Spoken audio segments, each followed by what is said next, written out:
All right, today I'm going to demonstrate the Gameboy Smart Development Kit, this device right here. It is a Game Boy cartridge copier that saves to floppy disk. It was developed around 1998 or 1999 by a company called CCL, China Coach Limited, who made other cartridge copiers. So this is a retro device for the old classic black and white Game Boy. Now there's another video on YouTube about one video by a person, but all he does is power it on and then that's it. That's the end of the video. So I thought I wanted to demonstrate its full operation without boring everybody. So here's the device right here. It's rather compact. I'll set it right next to a Game Boy. Here's the original classic Game Boy. Yeah, it's a little bit larger and quite thicker than a Game Boy. But this is portable. It ran on batteries just like the Game Boy did. So unlike other copiers at a similar time, which connected to your PC's parallel port, it wasn't tethered to your computer. You could take this anywhere. You could take it to your friend's house and copy a game, or you could take it to a shop and do something illicit. It was up to you. So it runs on batteries. Here I have 4 AA cells, and it can copy most cartridges to the floppy disk on the batteries. It also allows you to plug in a DC power adapter, the same as the Famicom type. Center negative, 6 volts to 15 volts.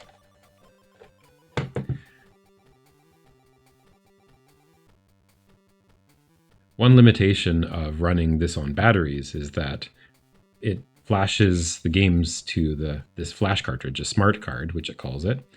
But this consumes a lot of power, so while flashing large ROMs, it might run out of battery power as it's flashing, and that would cause an error. So basically for large cartridges flashing to this, you should have it plugged in to the AC adapter. All right, let's turn it on.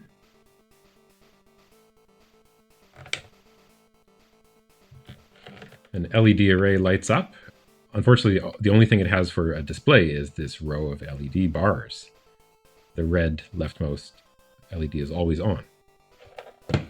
So what we do is we stick a disc in, old-fashioned floppy disk. All right, and we're ready to start. Let's start with the small Game Boy game. Plug it in. And what we can do with a regular Game Boy game is copy it to floppy disk, or copy its SRAM contents to floppy disk.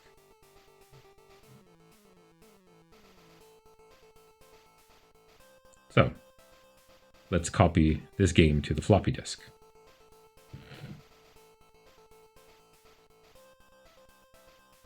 Push the button. The floppy disk drive lights up. And you can see a progress bar where it has copied the file. So let's show that again.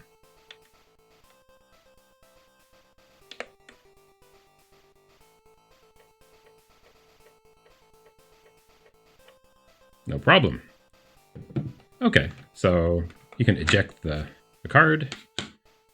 You can keep the disk in the drive. Yeah, or you can save this. Okay, with more power added to this unit, we can try backing up our floppy disk game to the smart card. Insert the card correctly.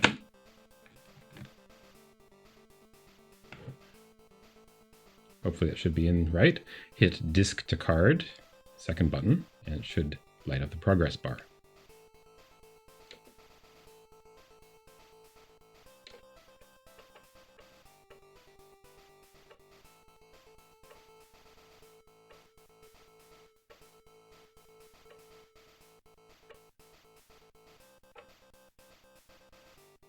Okay, so it finished. Let's see if that was successful. So the original game, Cosmo Tank, plug it in.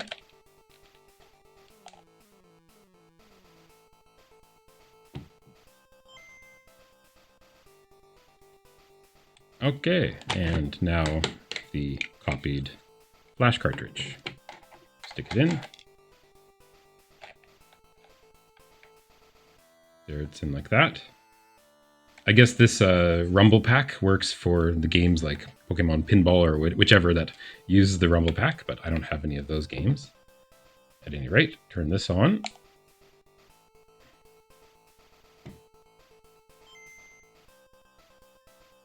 And it copied just fine. Okay. So that's the basic operation. It's very simple. There are only 4 buttons.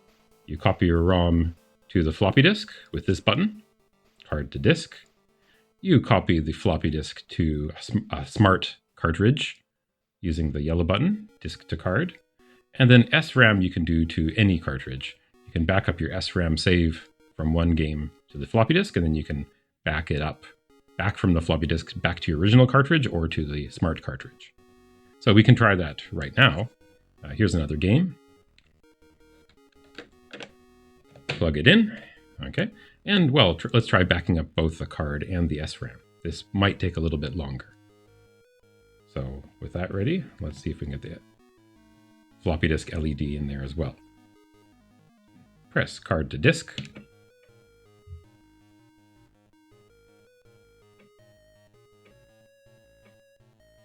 And there it goes. This takes much longer time because this is about a 1 megabyte ROM. All right, and it's almost finished, so wait for it to save to floppy disk. Yeah, and they're complete. So now let's save the cartridge's SRAM, the save RAM as well. So we hit the green button, SRAM to disk.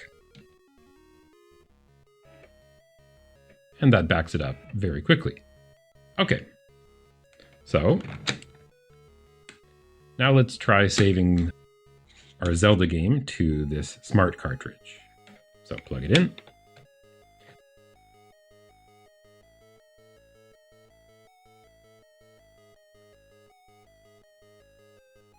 Okay, so disk to card, let's get it started. Oh, that's not inserted properly, that's an error code. When the rightmost red LED flashes, that means there's some error. Probably this is not inserted correctly. Let's try again. There we go. So it's going to read from the floppy disk as it's doing right now. And save the ROM to the smart card. This will take a long time, so I'll probably cut it. But as we're copying, I'll tell you one thing. One interesting thing about this device is that although it does use regular 1.44 megabyte MS-DOS floppies, it saves to a little bit unusual format that modern PCs can't read. So you need to either have it backed up with a CryoFlux or Grease Weasel, or you can use an old-fashioned PC, or you can use old-fashioned Super Nintendo copiers that use floppy disks. Those can actually read the files off this disk. So that's what I've done to read the backed up Game Boy games. Okay, this is finished. It's finished doing one. So let's copy the SRAM as well. There, that's backed up the SRAM from disk to this smart card. Okay, so I'll move this out of the way. So let's try the smart card. Has it copied correctly?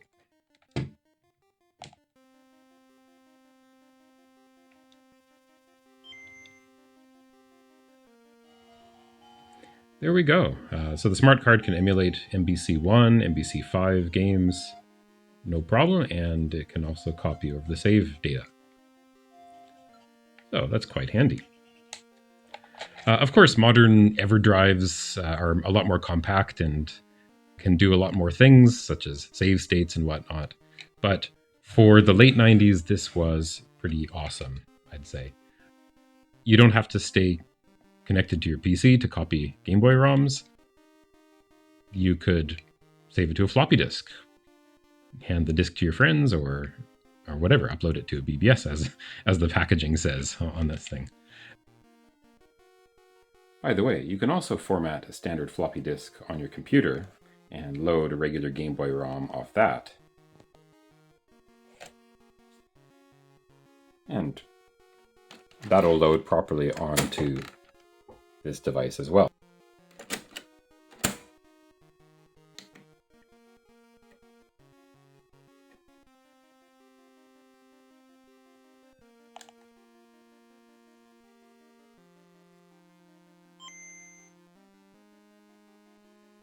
See, it works fine. One more cartridge that I will show is one that's larger than will fit onto a floppy disk. This one is about 2 megabytes. So what happens when you copy a large game like this?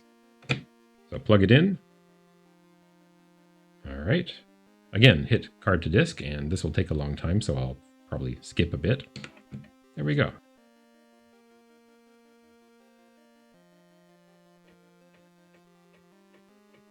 And now it's saving the first half of the ROM to the floppy disk.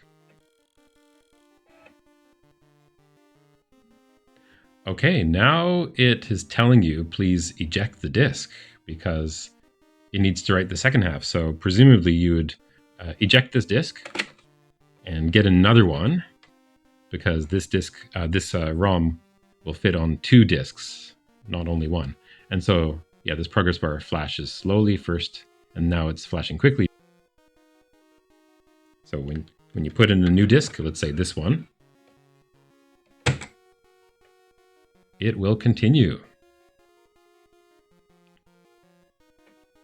So that's pretty much the full operation of this Game Boy Smart Card development kit. So I think this is pretty interesting. It's an interesting relic from the late 90s when you needed large devices to copy cartridge ROMs. And usually they either ran on old PCs that had parallel ports or floppy disk drives, like this one. So I hope you found that interesting. If you have other questions, please leave some comments in the video. And that's it for now. Goodbye.